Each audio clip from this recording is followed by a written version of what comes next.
Before this video starts, I just wanted to say a huge thank you because we have recently crossed 1000 subscribers on the channel. This is a milestone where I thought I might reach it one day, but I was like, that's probably far off in the future, and now I've actually reached it after... Well, the channel is more than a year old at this point, but I've been making hard modding centric content for I think about a year.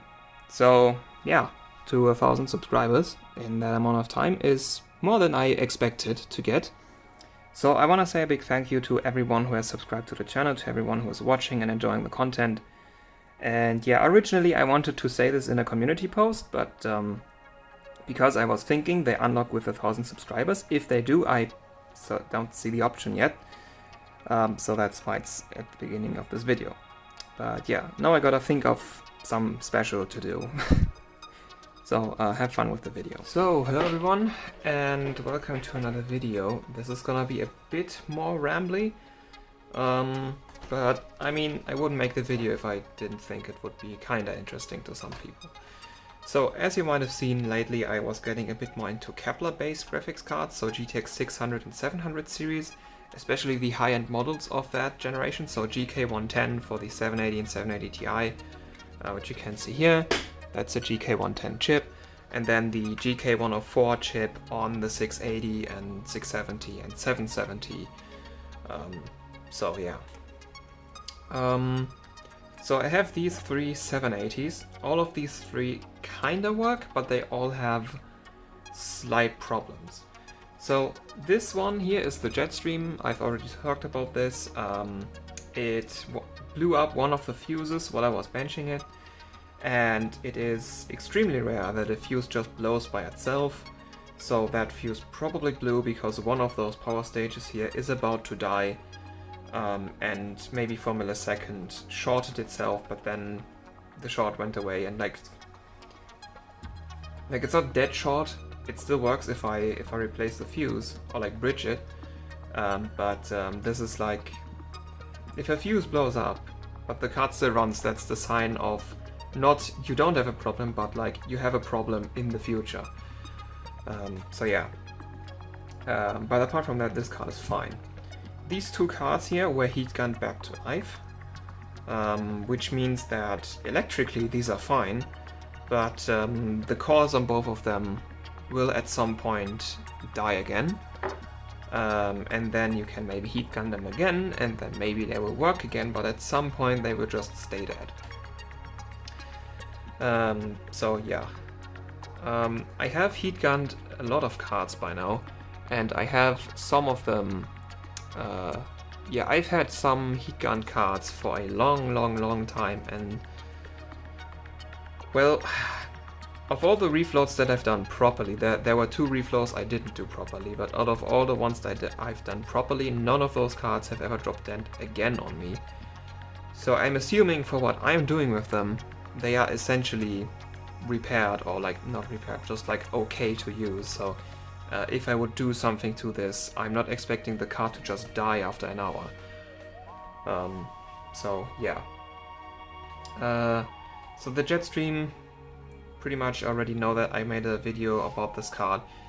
The core seems pretty good. It's not as good as the 680 I have, but it is the highest clocking GK110 I have. So yeah, I don't want to risk that card as long as I don't have one that's just clearly better. And that's the main reason why I haven't run this, and also why I haven't e-powered it. And also the inductors are through-hole on this card, so they are annoying to remove. So attaching the e-power would be like well, technically the 970 I e-powered was through-hole, but I removed those inductors by just kind of taking pliers and ripping them out. Which somehow didn't result in me breaking the PCB. But I'm going to do it properly on this one if I ever e-power this. Then these two cards, these two are the reference PCB, and this is just straight up a reference card. You can see reference heatsink, which I actually like. I like the looks of this. This looks nice, if it just would perform properly, because this heatsink it weighs about twice as much as this one, and runs about 10 degrees hotter. So yeah, it looks good, but it performs really badly. So does the card. this core, like all of these cards have Hynix AFR memory, they all do about a 500 MHz offset, that's like pretty average it seems, but the core on this one is just so bad. I actually didn't know, like I didn't think it would be possible to get a card that wouldn't do 1200. This doesn't do 1200, this is maxing at 1180. Like my 780 Ti Windforce stock ran 1160, so that's like 20 megahertz on top of that card running stock. That's even on 30 series you get more than that for overclocking, like 20 megahertz of, technically I could flash the Windforce BIOS onto this, if assuming the 780, since this is not a Ti, assuming the normal 780 Windforce clocks the same. But yeah, so this core on here is just garbage. It is bad, it is very bad. Which means that this card is not gonna get any modding. I've just demoted this to video render duty. So previously I've been using my 780 Ti Zotac, which previously was my worst card, to render my videos, and now I'm using this one because this, like, lower heatsinks are easier to deal with. Because like especially with this one, like removing the power connectors out of this thing is just, you have to bend the PCB away. With this one, you just have them open right here. So yeah, since this card is not any good for overclocking, I'm just going to use this to render videos, because I use NVENC for my video rendering, and I don't have any card that has the new fancy encoder, except my daily card, but I'm rendering videos on my test bench because I need my daily system for other things. So yeah, I don't have a card with the new fancy NVENC encoder, so pretty much whatever card I use doesn't matter. When I had the 670 still, I've rendered videos on that one. I've rendered videos on the 970, I've rendered videos on the 780 Ti, I've already did a test video on this one. They all render at the same speed, because the GPU is barely doing anything. So yeah, this is just going to render videos from now on, so probably this video that you're watching right now was rendered on this card, because that's pretty much the only thing it's good for. So then this one's actually decent. So this is also on the reference PCB, which yeah, that's the same thing, just in brown. Yeah, so not only is the cooler, like the heatsink is better, this maxes at about 57 degrees in a prolonged stress test, whereas this one was like 67, so yeah, 10 degrees more. And the core on this one does 1267, which is pretty, if I remember correctly, pretty much the same that this card did stock. And this core, like from per ASIC quality, this has a better ASIC quality. This is better than 81%, where I think this was in the 60 to 70 range. And this one is also on the reference 6 phase, whereas this one is on an 8 phase with a more substantial output filter. Like actually the CAN types, like this is using through holes and the reference PCB is using SMD polymers. Technically the caps on the reference PCB are better, but this just has more caps. So I think this just wins by capacity, because they are SMD polymers on the reference PCB, but they're just 330 microfarad, and I don't think the ESL and ESR spec are that great. So I think this just wins for better, like this should have better voltage regulation, which means that this reaching the same clocks should mean that this is a slightly better core, because this is having a voltage regulation disadvantage. So yeah. So pretty much what I'm gonna do is I want to run this, as I've said, and I want to be less harsh on this one because of that VRM that's about to blow. Actually, I think I'm just gonna keep this doing nothing until I'm confident enough to e-power it. So until then, this is gonna be my new test subject, which pretty much means this needs an e-power at some point. Maybe I'll just run it on the reference VRM until the moment it blows up. And then when I'm forced to e-power it, I just will e-power it, I guess. Because the reference 6 phase is... it won't blow up immediately if you just bench it. Like, I ran the Zotac 780 Ti at 1.3 volts for a couple hours. And the 780 Ti has, like, that's also 6 phase. The 2 extra power stages don't do anything for current capability. because the 780 Ti has that weird setup with 6 phases but 8 power stages, because 2 of them do power balancing, whereas the 780 doesn't have that. So in terms of current capability, the 780 Ti is the same because they have 6 50 amp DR MOSes, which is one thing that's interesting. I've seen 3 different types of these DR MOSes. So this card has SiC 780s, this card and the other twin Throzer that I had at a repair attempt came with some TDA power stages, or like DR MOSes, and then the 780 Ti reference card came with FDMF 6823Cs, I think. So they're all 50 amp DR MOSes, but yeah, seems there's some variety to this. Like 2 twin Throzer cards came with different power stages. That's interesting, I guess. Doesn't really make a difference. Yeah, so the stock VRM on this, it will probably tank maybe a couple hours of benching at like 1.3 volts. 1.35, I would become concerned. Mostly also because this card has some very awful VRM cooling. Like, I can't really show it. Let's just remove the heatsink. We have time, have we? Yeah, we're just at 10 minutes. You can also see my thermopaste application job, where that worked great. So yeah, the base plate on this, like this, pretty much uses the same cooling solution MSI has used for a long time, which is just slap a base plate on it and hope that it's enough, which, in my opinion, it isn't. So yeah, that's all the cooling you get. This is steel, I think. Maybe aluminum, but I think it's steel, this base plate. So yeah, you get memory and you get your VRM, which is, yeah, that's literally just a thin steel plate, and then with a very, very tiny thermal pad on it. Don't know if you can see that if I orient it like this. Yeah, you can see the thermal pad. A very, very tiny thermal pad. Yeah, and even though there's airflow coming through the heatsink onto this, there's like, you can see there's practically zero surface area. It's just completely flat. And I don't think I can add a extra heatsink on this.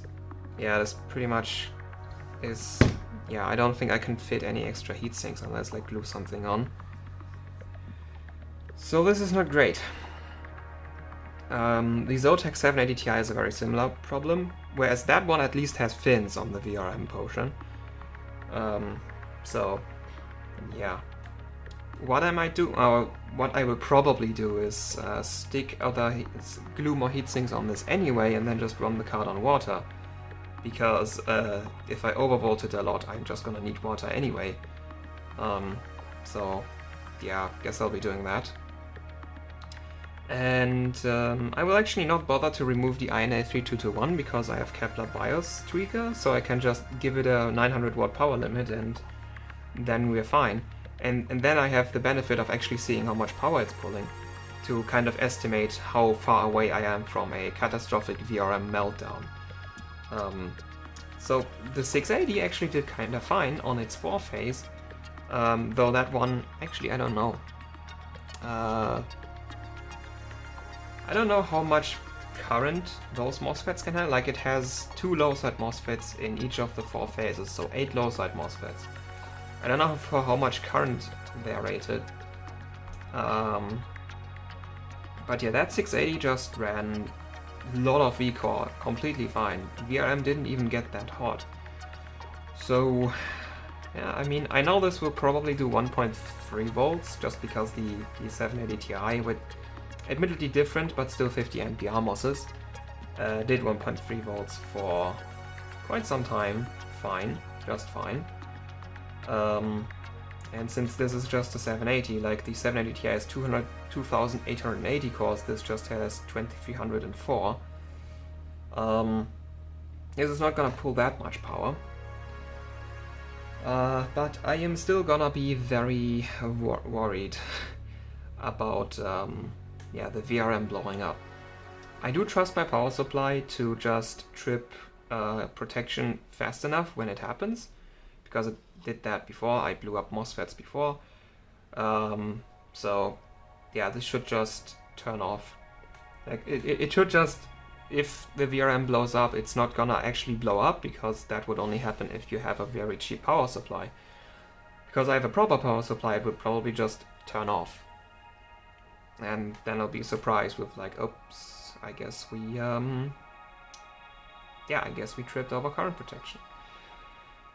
Or more like short circuit protection or something. So yeah, this is not ideal. Reference PCB 700 series kinda suck, 900 as well. Like, I mean, all reference PCBs kinda suck, but because these are using power stages which have like 50 amps. Not that much, that's 6 times 50, I'm bad at math, that's, I'm actually bad at math, I cannot calculate this out in my head, like, it's not a lot. So, yeah. That's 300 amps. That's how slow I am. Yeah, 300 amps,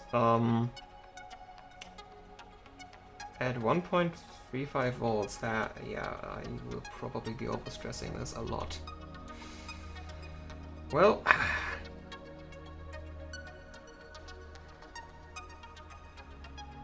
actually, I'm not gonna, yeah, if I run 1.35 volts, because I'm probably gonna see around 350 to 375 watts, I'm estimating at 1.35 volts. That should be pretty close to the 300 amps, but might actually be okay. But yeah. So enough for this 780 twin trouser. Like, this is just gonna be the new project card to do things with whenever I want to do something with the 780. And now I want to talk about some other card that I actually don't have on the desk, so I have to get that real quick.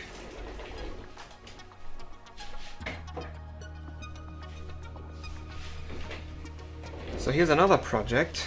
This is another 680. Also reference PCB.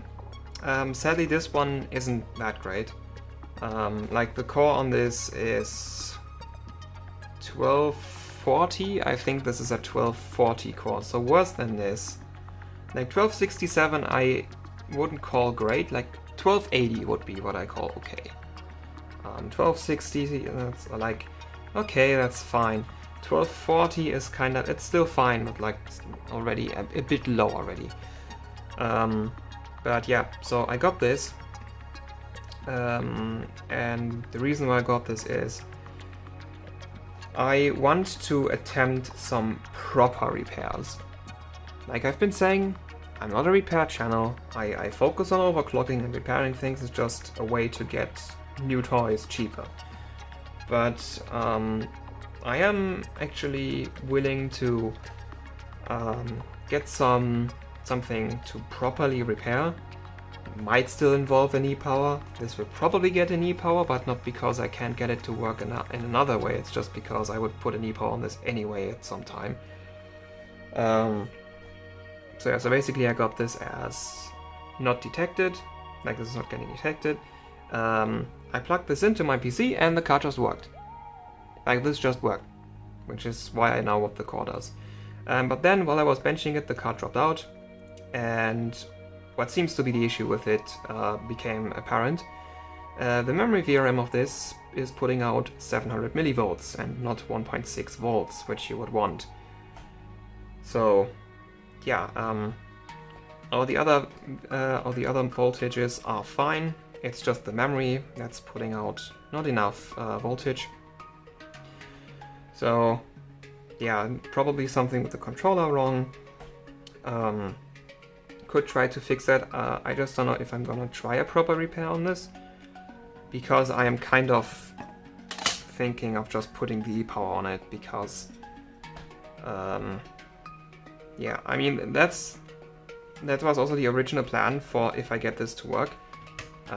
Since the other 680 is such a great overclocker, but it's kind of being limited by the VRM, I was like, okay, I want to e-power that card at some point, but because it's such a good core, I really don't want to risk it to break it while I'm e-powering it. Especially because I had a 670, which I did break while e-powering it, on pretty much the exact same PCB as this uses. Like, pretty much the reference PCB. So, pretty much this is gonna be a test card then, because if I lose this one, it's not gonna be that big of a deal because it's worse than the other 680. So I guess this will be the e-power test card. So that's why I'm not entirely sure if I will actually attempt to do a serious repair on the memory VRM of this. But yeah, I still might. Then I also bought a 770 Jetstream, which isn't here yet. And that one's also a non-detected card.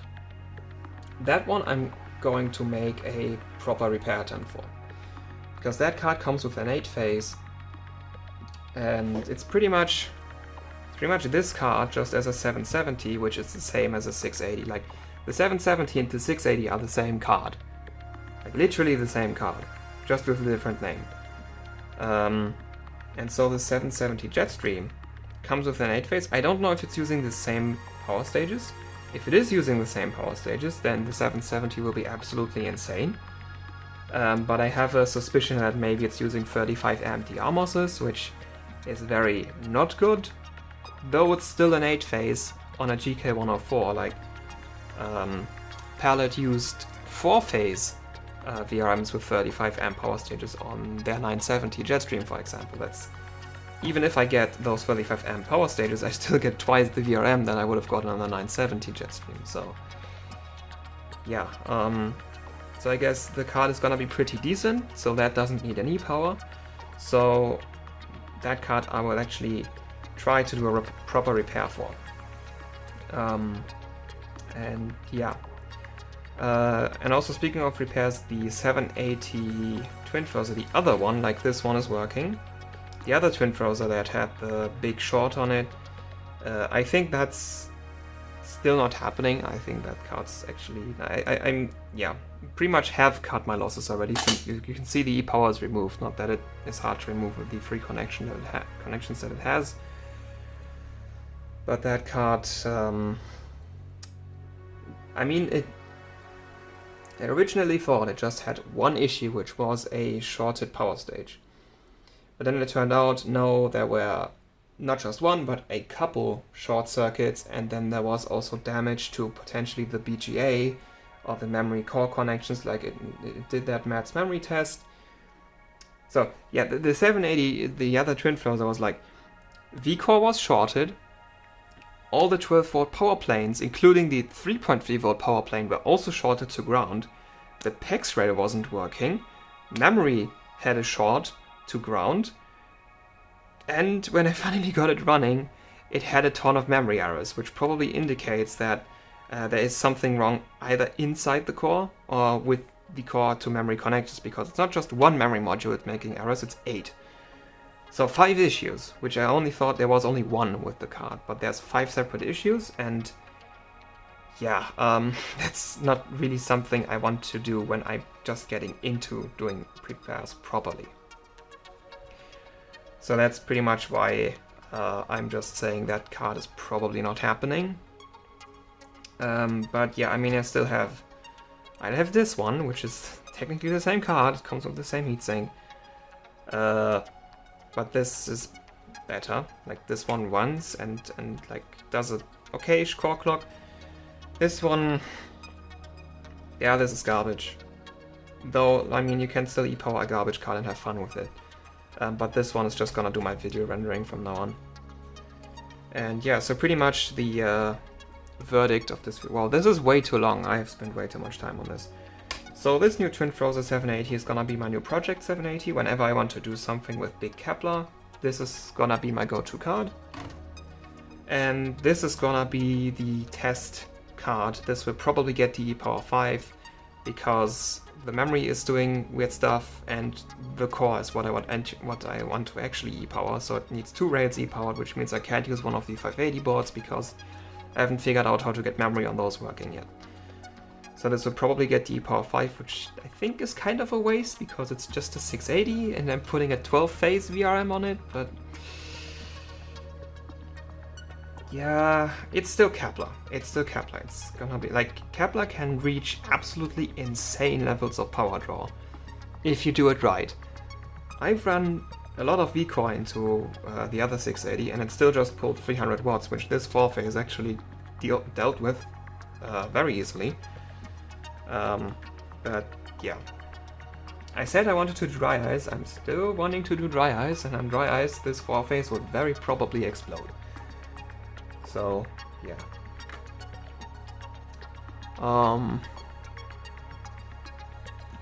Yeah, that should be it for the video pretty much. I have way too much stuff on this desk.